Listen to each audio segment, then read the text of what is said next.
Hello, been a minute. Found me a nice spot, and there is a topic that I made notes for a while ago, and I've had a heck of a time trying to film the video for it. Hope you guys don't mind being down there. That's what it is today.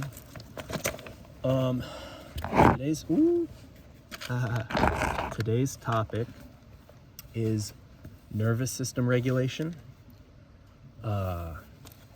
staying out of a dysregulated state, and in presence. I'm going to call the video nervous system regulation for dummies, I think, but you're not dummies. And I've been guilty of all these things too, so can't point the finger that way without three more pointing back at me, as they say. And none of us are dummies for it. Very human, these are natural ways, given our biology and our neurocircuitry, for us to wind up in these states of habit. But this is just sort of my list of like a protocol for not falling into habitually, reflexively sort of running one of the programs that you've habited into your nervous system, embodying and enacting a state of conscious presence, and making your choices, as you know, making conscious choices, being in the moment, being grounded where your feet are. So starts live by the sun, sleep discipline, sleep habits.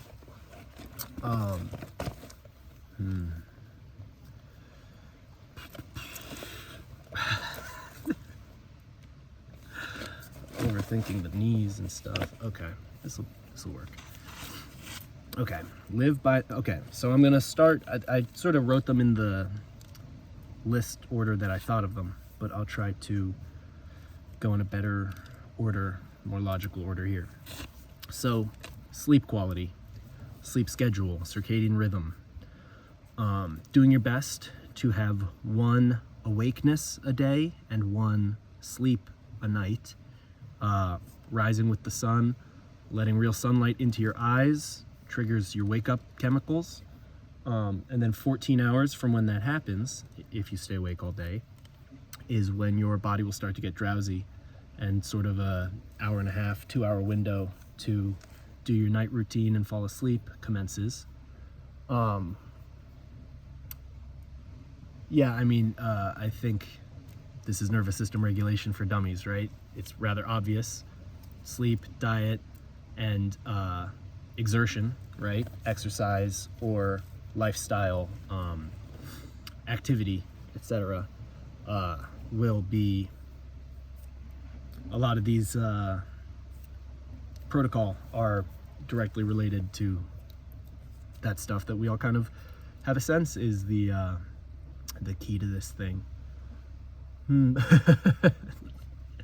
This human being lifetime, this little game of inhabiting these bodies for a human lifetime.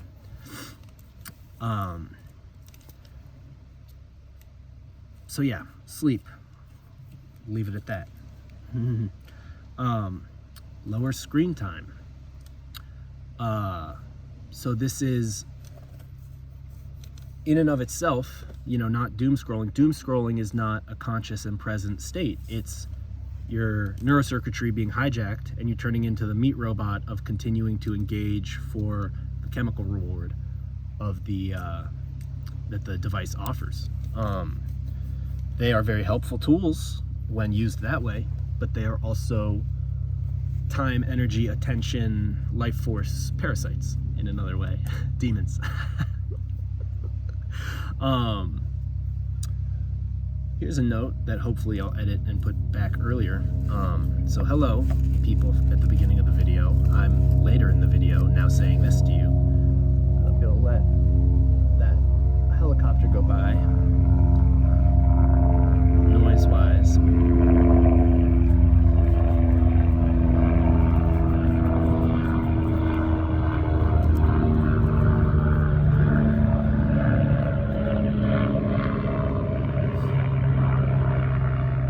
So this is Spenceranity nervous system regulation for dummies. I realized I should have filmed this part while I was later into going through the list of bullet points, but this is not necessarily advice of what you should do. This is how I went from a place I used to be in to the place I'm in now, which I am quite grateful to the Most High is how it has gone for me, is a path that I was guided to follow and managed to whatever level of success that I have. And so these practices, the protocol, I swear by them for me. And maybe you will hear them and think, hey, that's sensible. I'm gonna give that a shot. Or maybe for some of them, you will think that is nonsense and I'm not gonna do that. I'll leave that to you. All right, back to actually going through the bullet points.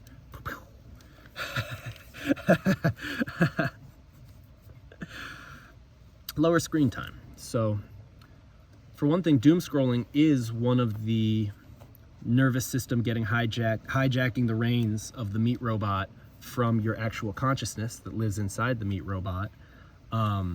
And you just lose time, energy, life force, with nothing to show for it. You've given engagement to a system that feeds off of it, but yeah, I suppose you've received some of the circus side of bread and circuses, right? But it does keep you content with whatever station might be not satisfactory to you in life, rather than investing your energies in building the life you want for yourself. So this is iPhones and laptops and iPads and TV, but everything in moderation, of course. It's not like I never ever engage with any of these things. In fact, I use my phone quite frequently these days, but you know, I think it's self-explanatory. This one's not too controversial. And even it's really anything consumptive on your part, right? It's attempting to not go into an automatic consumption habit pattern of just gorging or binging or what have you, and to stay conscious in what you consume and put in, food-wise or otherwise. We're going to get into some of the other stuff too, but yeah, you do need some sustenance, so we're not trying to avoid that, but for sure I find that I don't know, eventually working on my self-assigned projects, self-motivated projects, yeah, as I spent years sort of leaning more and more and more into these practices I'm going through, man, the stuff where you turn mindless gets a little boring in comparison to being present all day, every day, and making memories and making progress on goals. It's pretty good. For me, I endorse that. Okay.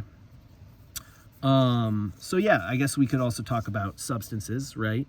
So coffee, tobacco and nicotine, alcohol, marijuana, or other drugs. Like with the screens and devices and content and algorithm platforms hosted on devices, or interfaced on devices, it is hijacking your neurocircuitry, your reward system, making you feel energized or pleasured or what have you, and then you just become sort of person zombie of taking in more of the gratifying instant gratification of that. Better to go cold turkey or wean off or what have you. Just decrease your intake less frequently, smaller portions to the best of your one's ability. It's diminishing returns, larger portions, and it's diminishing returns, higher frequency of use. You get more out of each experience and enjoy it more and make more memories with it, the less you do. Everything in moderation, including moderation. Everything in moderation, including abundance. Everything in abundance, including moderation. Everything in abundance, including abundance. The first of those is Oscar Wilde, and then I quantumified.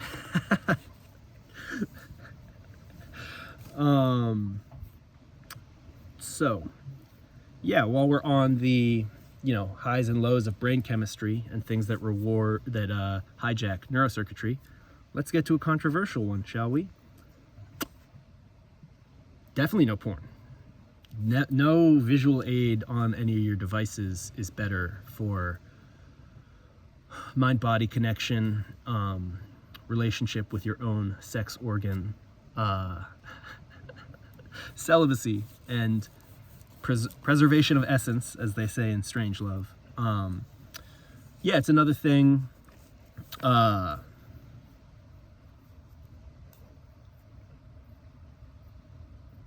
The less you do it, the more you get from each instance of it. I feel personally weaker when I've ejaculated, especially if I've ejaculated frequently, much, a lot, in a small time window.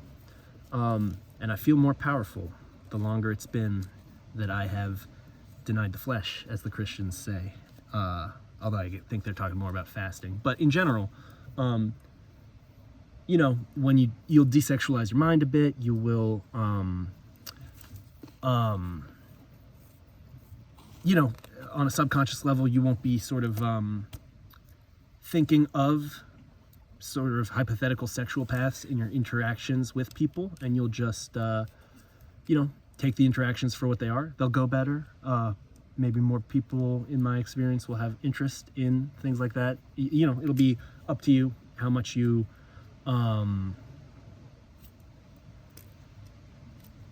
want to get distracted by that or stay on mission.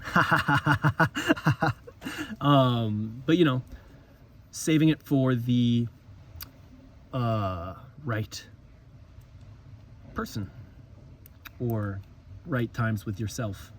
I don't think that faith havers like myself, religious people, which I'm not so much in one religion, but it's not wrong. Maybe I'll make another video on that in more depth, but a lot of people are covering that. There's only one guy talking semen retention specifically who I like his videos at all. Yashua, I forget. He's got 2 channels. Pretty good videos. I'm getting a FaceTime later. Okay. Clean, whole food, IMO, vegan diet. Yeah, just but more important than the vegan thing in terms of your health and your bodily state of being, your condition, is diet that's not to the best of your ability. Stay away from the global food supply chains, because those animals suffer a lot. So I think there is cortisol in their system that's not the highest quality of, better to eat meat, I guess, that your friend hunted or something, or that you hunted, heritage breeds of the animals that you eat rather than engineered.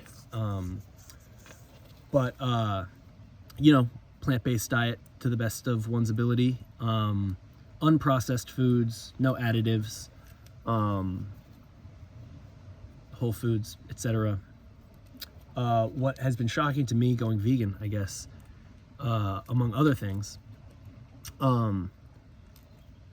as I have been vegan longer and longer and have, done sort of both sides of, Impossible Whopper and the Beyond Meat and Impossible Meat and all that, versus foods that have always existed the entire time humans have been around and sustain our bodies the way that our bodies are meant to run.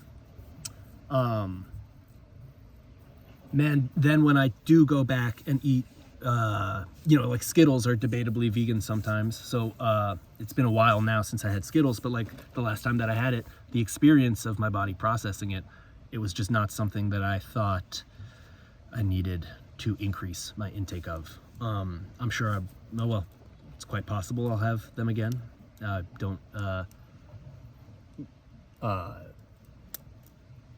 It's not about Skittles specifically. It's just about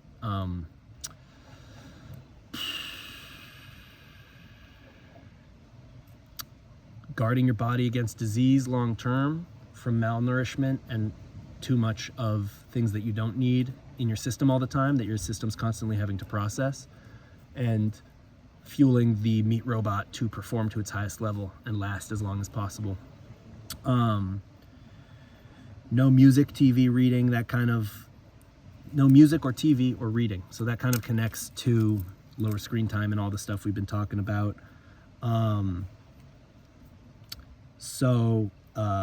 Meditation,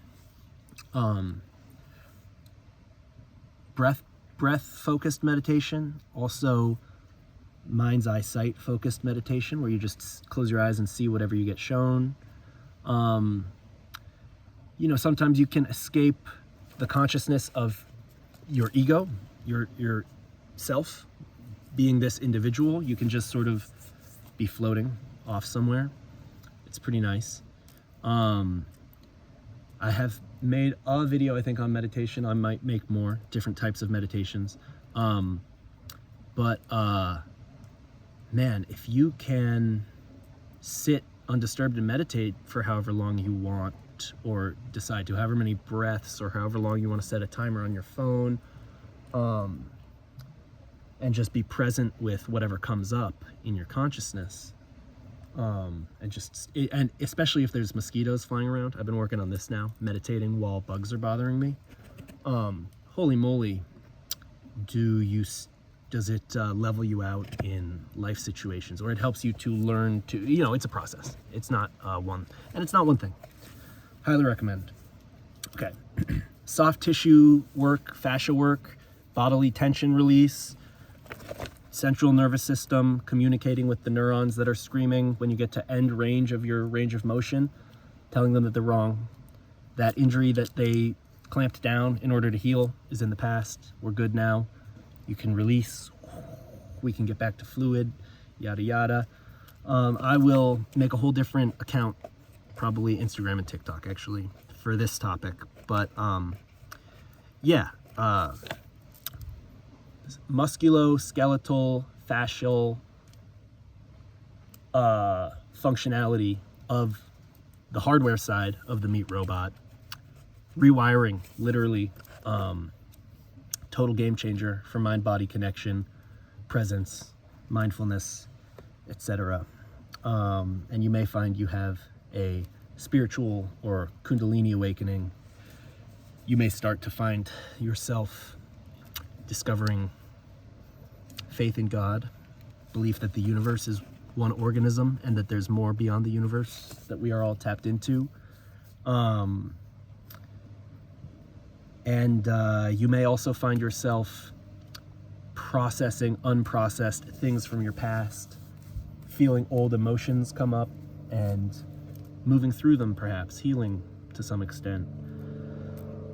So movement pattern optimization, like in your exercise routines, getting your kinetic chains functioning, firing properly, whole body, even tension distribution. Athleticism kind of returns, but it's also nervous system regulation for sure. And anything else? Oh yeah, when you stay present and unstimulated beyond that which comes naturally from within, awake all day with energy, creative flow will result, or may. I'm willing to bet that it will, for whoever you are out there, if you're watching. So yeah, I guess another controversial one would be don't work a job that provides for you. That keeps you. Don't work a job that's an energy parasite on you. Bet on yourself if you're ready, if you feel called for that. It's, you know, that's maybe, I don't know, if maybe I'm not a white belt and I've gotten comfortable trying to build my own revenue streams based on my conviction and faith in the ideas I'm having and the projects I'm working on,